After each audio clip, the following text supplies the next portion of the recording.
Hey, what's going on people? It's SGZ here from the Spartan Game Zone, and in this video I'll be going over the best class mods for each Vault Hunter in Borderlands 3.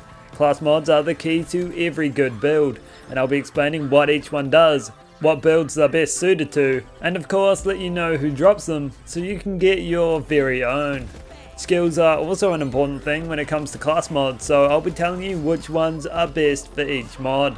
I'll be grouping them by Vault Hunter and counting them down, so feel free to use the timestamps in the description to jump ahead to your main section. If you enjoyed the video, I'd appreciate it if you could drop a like, or hey, maybe even subscribe. And let's crack into it.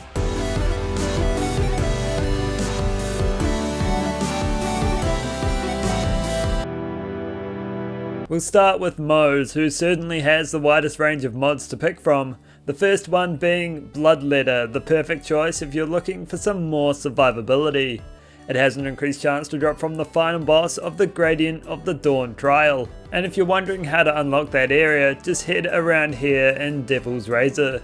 The Bloodletter basically turns Moze into a walking tank, especially when combined with certain items. It basically turns her health into shields, as in whenever she would gain health, she instead gains shields, and her shield regeneration rate is increased by 50%, and its delay reduced by a whopping 150%. Combine this mod with the Deathless artifact and a shield that boosts capacity, and you'll have an absolutely massive shield bar that will be very hard for your enemies to drain down.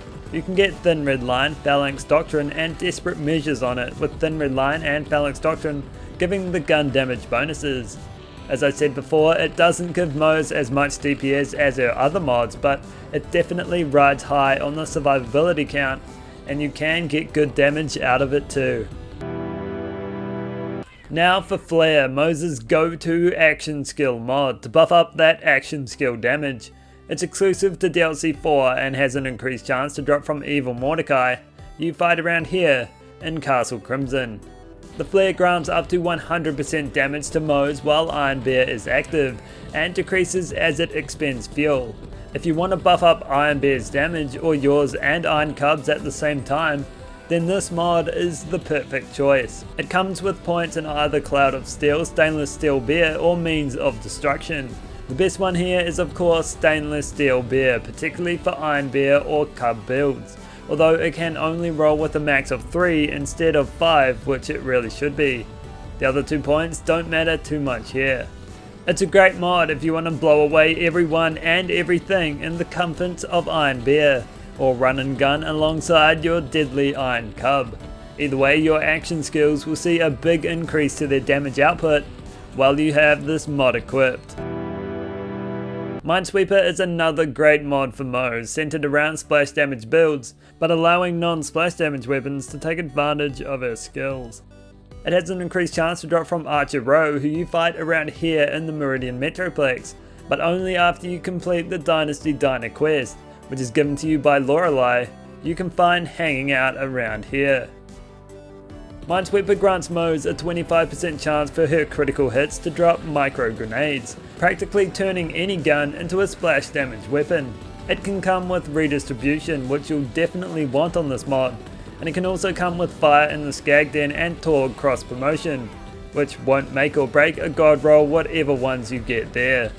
With it equipped, you can really turn the heat up on your opposition, especially with multi-palleted weapons such as the Monarch or Sandhawk, which will cause a mountain of micro grenades to rain down on your enemies.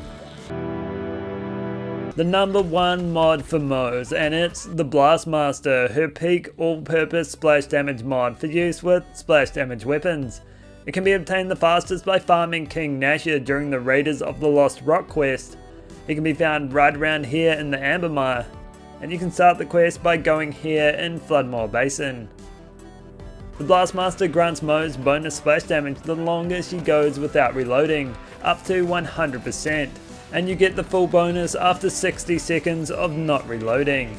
It comes with available points in Vampire, Pull the Holy Pin and Redistribution. Again, you'll want Redistribution here to extend the time you can go before reloading, and then 4 in Vampire to increase the lifesteal she gains from grenades. It really is a peak class mod for her, especially when combined with splash damage weapons and skills that buff up her magazine lifetime. In that combination, you'll essentially double your damage all of the time.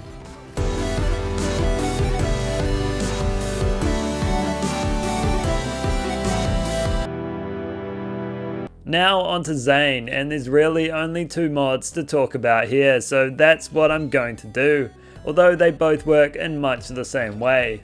The first one is Spy, which was added as part of Arms Race, and you can get it from any suitable loot source. While equipped, Spy will grant Zane all of his kill skills, buff their effectiveness by 10%, and extend their time by up to 8 seconds as long as they haven't reached their cap, after firing the last shot of his Mantis cannon.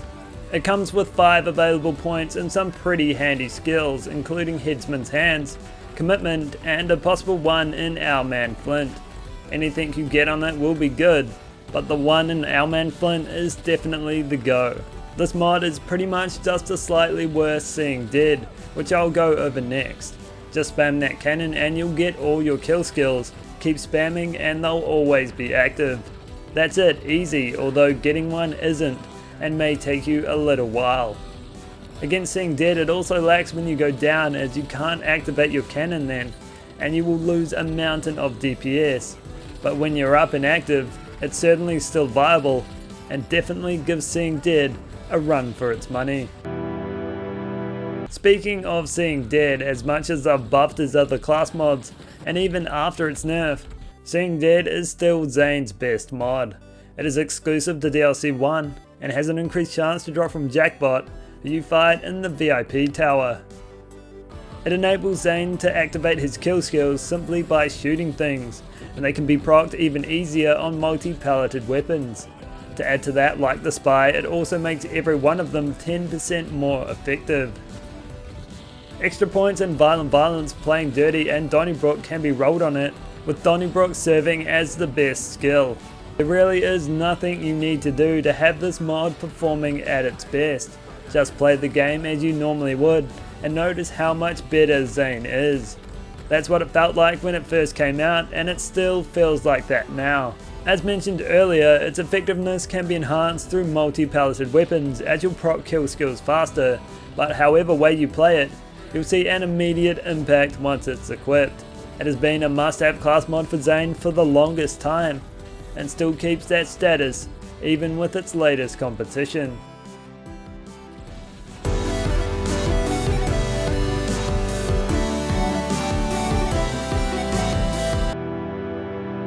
Now to Amara, whose top 3 mods are definitely in close contention, and we'll start with Kensai, her latest mod added as part of Arms Race and can be found anywhere there. While equipped after using her action skill, Amara will deal 10% of her melee damage as her attuned element for 6 seconds. It's not a long time, I know, but when you can activate your action skill every 5 seconds, it becomes available whenever you want it. It's incredibly good too once you consider how much melee damage Amara is able to gather from her various skills. It's only 10%, but that is more than enough when you consider it's elemental and will get bonuses from skills like Tempest. It can come with points in either No Mistakes in Nature, Unweave the Rainbow, or Joyful Freedom, and to provide the best synergy with this class mod and the most melee damage, full points in Joyful Freedom is what you should be after, although No Mistakes in Nature will do well too. With this mod you're practically turning any gun into a face puncher, which opens up an enormous amount of possibilities. With it you can play the game however you like, and still deal great damage.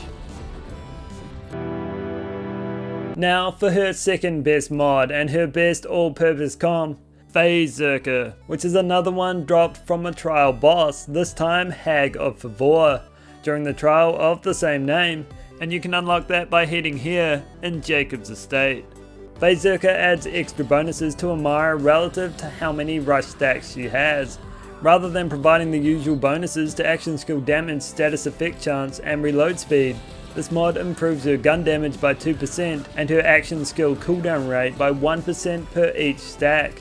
The max stack count sits at 99, and to make that easy to achieve, you can simply fake grasp to gain 25 stacks each time. It can spawn with points in either Conflux, Clarity or Anima, and I wouldn't say any of those particularly stand out, but Clarity will provide you with higher health regeneration, and Anima will improve the overall performance of status effects. To improve the effectiveness of the mod though, you want to improve the effectiveness of rush stacks through her Awakening skill, and speccing down to the Blue Tree Capstone will also help.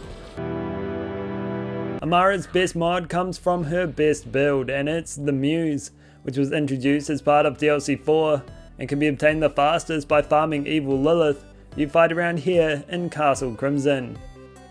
Wanted arguably more for the skills it buffs than what it actually does, the Moze is the perfect complement to any Amara melee build, providing bonuses to those skills which enhance her melee damage immensely. It can spawn with points in either Jab Cross, Illuminated Fist or Laid Bear, and you'll definitely want as much as you can get in Illuminated Fist, capping at 3 and giving you 75% extra melee damage per point. Getting a Moze with just 1 point in it can really buff up her damage output and will turn her already strong melee potential up another couple of notches. It pairs perfectly with a Face Puncher or Psycho Stabber, and with other supporting melee items or simply with Phase Flare, you will absolutely dominate the battlefield. It's definitely her go-to mod for her highest DPS build, and it won't disappoint.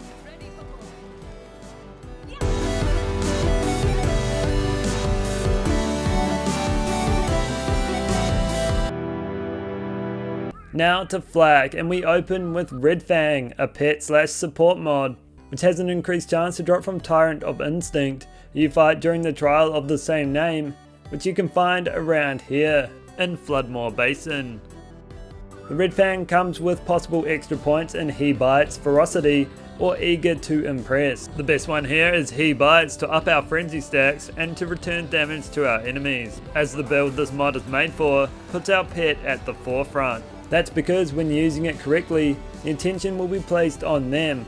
While this mod is equipped, every time you activate Gamma Burst, your pet will taunt your enemies, ensuring they focus on them, allowing you to simply sit back and watch them do work. The best pet to use for this setup is the Loader Bot, as it has the highest DPS, and you want to have it upgraded to War Loader. If Flak ever needed survivability, this build gives it to him, and has great damage output too. If you're worried about your pet downing, don't be. While inflicted with Gamma Burst, they will be safe from going down, and because of its short cooldown, you can continue the loop until everything around you is dead and buried. Next up is Bounty Hunter, always a solid choice. It has an increased chance to drop from Lieutenant Preston, who you fight around here in Tanzania Ruins. Available points here include up to 5 in Hunter's Eye and Frenzy, with 3 the max in the most dangerous game, and a peak Bounty Hunter mod will have all 3.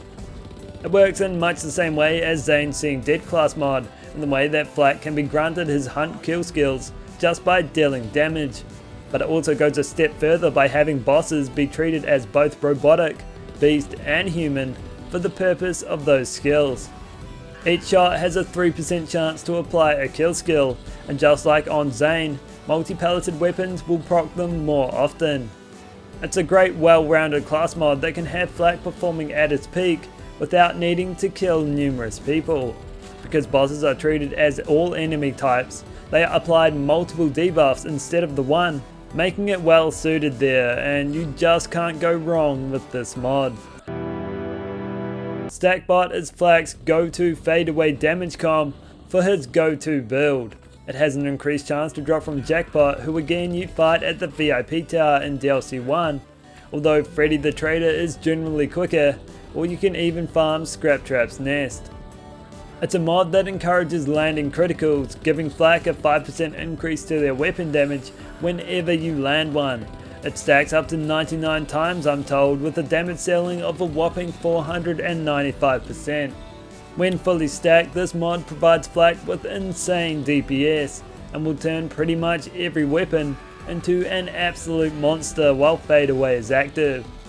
Like other comms, it is also affected positively by multi-palleted weapons, with every pallet providing a 5% weapon damage increase, making weapons like the Monarch or shotguns with high pallet counts an excellent choice. It can come with skills such as Hunter's Eye, the Fast and the Furious, and Pack Tactics. Go for anything other than Hunter's Eye here, but its true draw clearly lies with its effect. So that's all for this video. I hope you enjoyed it and learned of the top class mods for each Vault Hunter and can use it to enhance your builds. If you did, consider dropping a like or subscribing, and I'll catch you in the next one.